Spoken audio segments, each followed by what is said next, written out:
โอเคสบายดีมื้อนี้สุดที่ภาคภูมิใจที่สุดที่ได้มีโอกาสมา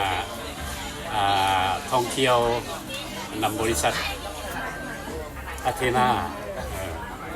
แต่ว่ารู้สึกภาคภูมิใจและก็ภูมิใจที่สุดเพราะว่าอาเทนานี้มันมีสินค้า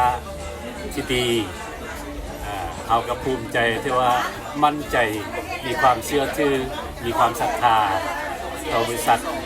ก็อวยพรให้บริษัทอาเทนาของเราจงก้าวไปบรรลุเป้าหมายความสำเร็จอย่างสง่างาม